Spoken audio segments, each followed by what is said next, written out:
여러분 안녕하십니까?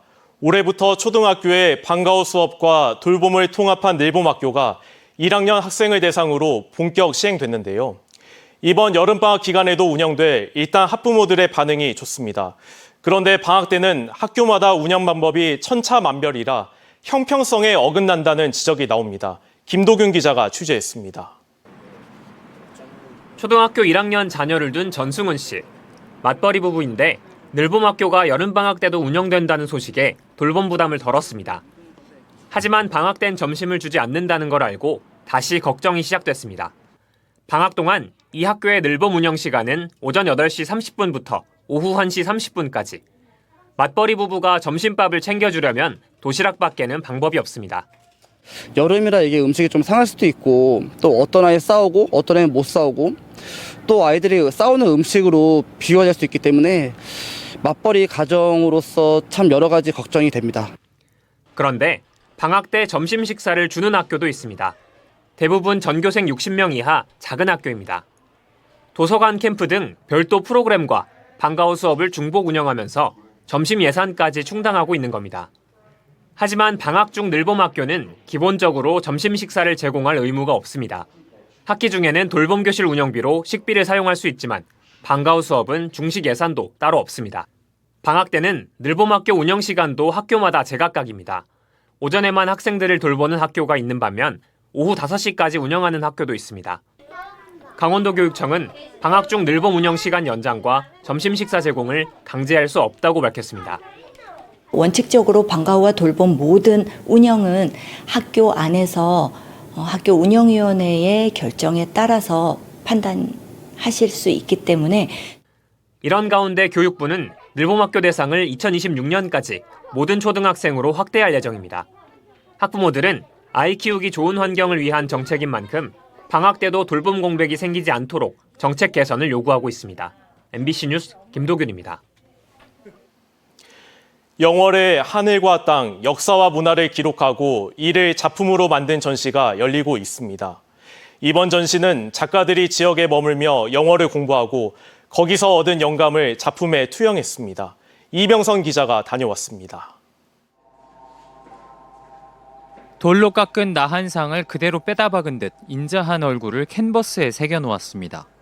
푸근하게 웃는 얼굴, 노하거나 괴로운 얼굴까지 인간의 희로애락이 여러 폭의 그림으로 남았습니다. 창녕사에서 출토된 317개의 나한상, 그중에도 머리만 나온 나한상 118개를 모아 그린 작품입니다. 각자의 그 하나하나의 모습들이 우리 삶의 애환이라든가 슬픔이라든가 경무한다든가 웃는 모습들이 저한테 가슴 깊게 담아왔습니다. 영월 주천의 술샘 설화를 바탕으로 석탄을 유령바위라는 이름에 빗대 끝없이 물질을 추구하는 시대를 화면이라는 화폭에 담았습니다. 송주형 작가는 회화의 음악을 접목해 처연한 역설을 담습니다.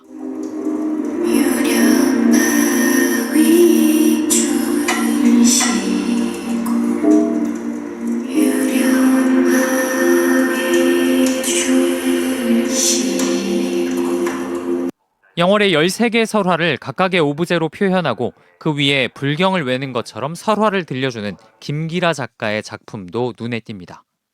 굴 속에 들어가 보니 전날 절에서 본 우처 같은 불상이 있었다.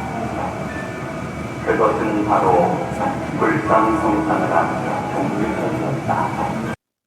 영월의 자연, 역사와 문화를 재해석하고 나아가 나와 세계의 관계를 조망하는 기획전시 영월기행 안녕 하늘 땅 우리입니다.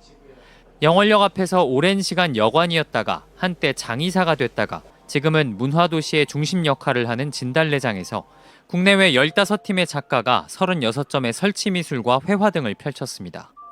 일반적인 전시 장소가 아니다 보니 작가들도 지난 3월부터 영월에 지내면서 지역을 공부했고 미로처럼 공간이 얽혀있는 진달래장의 특수성을 활용해 전시의 완성도를 높였습니다. 굉장히 새로운 또 영어를 다르게 볼 수 있는 방법으로 좀 접근하실 수 있지 않을까라는 생각도 들고요. 그러면서 우리 영월에도 이런 이야기들이 있었구나 하는 내용들도 많이 좀 얻어가실 수 있으실 것 같습니다. 이번 전시는 다음 달 28일까지 영월 진달래장 일원에서 계속됩니다. MBC 뉴스 이병선입니다. 학교법인 경동대가 매각을 추진하던 옛 동우대 캠퍼스 일원에 대해 개발행위 허가 제한 지역 지정이 완료됐습니다. 속초시는 지난 21일에 열린 도시계획심의에서 옛 동우대학교 부지 일대 29만여 제곱미터를 개발행위 허가 제한 지역으로 지정하는 안이 원안 가결됐다고 밝혔습니다. 이에 따라 지정 고시일로부터 3년 동안 개발행위가 제한되며 필요시 관련 법에 따라 제한 기간을 2년 동안 연장할 수 있다고 설명했습니다. 또 동서고속화철도와 동해북부선 등 교통망 확충에 대비해 진행하고 있는 속초 도시관리 계획 수립 영역의 옛 동우대 부지를 공공토지로 활용할 수 있는 방안을 반영할 계획입니다.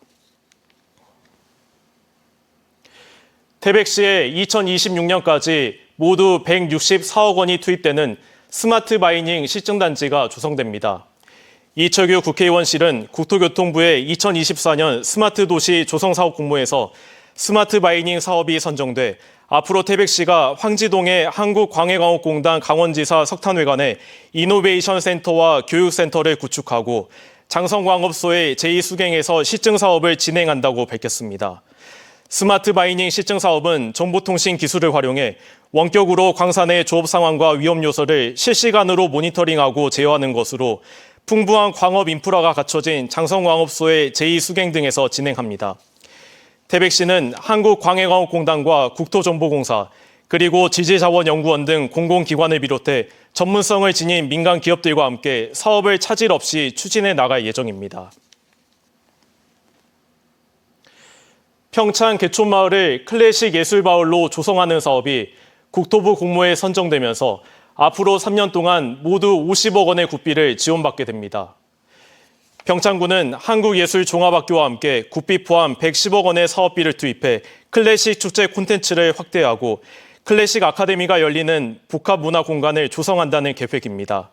이번 국토부 공모에는 개촌 클래식 예술마을을 포함해 전국에서 9건의 사업이 선정됐습니다.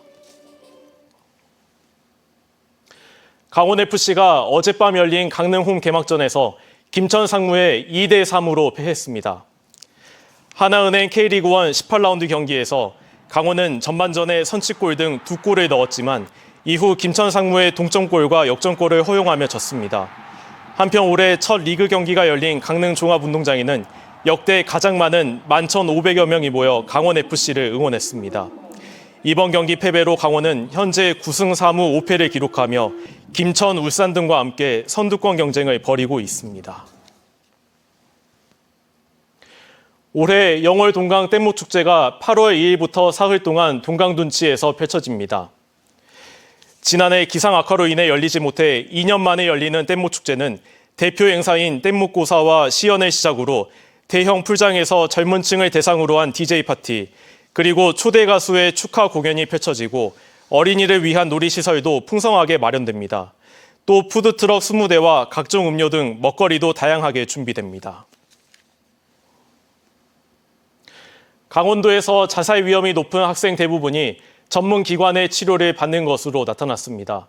백승하 국회의원이 교육부에서 받은 자료에 따르면 강원도의 자살 위험 관심군 학생은 2,626명으로 이 가운데 92%인 2,377명이 전문기관의 치료를 받고 있습니다. 이는 전국 평균인 81.9%보다 높은 수치입니다. 치료를 받지 못한 사례의 대부분은 학생과 학부모가 스스로 치료를 거부하는 것으로 조사됐습니다. 지난 1월 동계 청소년 올림픽 기간에 시범 운영했던 강릉 메타버스 체험관이 오는 9월에 개관을 앞두고 있는 가운데 강릉시가 이용요금 등 세부 운영 규정을 담은 조례안을 입법 예고했습니다. 강릉시는 오는 9월 강릉 녹색도시 체험관 이전에서 문을 여는 강릉 메타버스 체험관의 이용료를 어른 5,000원, 학생 3,000원으로 확정하고 강릉 시민의 경우 요금을 1,000원씩 할인해 줄 예정입니다. 또 메타버스 체험관의 세부 프로그램과 운영 방안 등의 내용을 담은 강릉시 메타버스 체험관 관리 및 운영 조례안을 입법 예고하고 다음 달 11일까지 시민들의 의견을 들을 계획입니다. 강원도가 사회적 약자들을 위한 반려동물 진료비 지원 사업을 실시합니다. 지원 대상 사회적 약자는 강원도에 주소를 둔 기초생활수급자와 차상위 계층, 그리고 긴급복지지원 수급자 등으로 농업기술센터나 동물보호부서를 통해 지원 대상과 신청 절차 등을 알 수 있으며 읍명동 주민센터에 있는 신청서를 작성해 제출하면 예산을 지원받을 수 있습니다. 이상으로 강원 뉴스 마칩니다. 고맙습니다.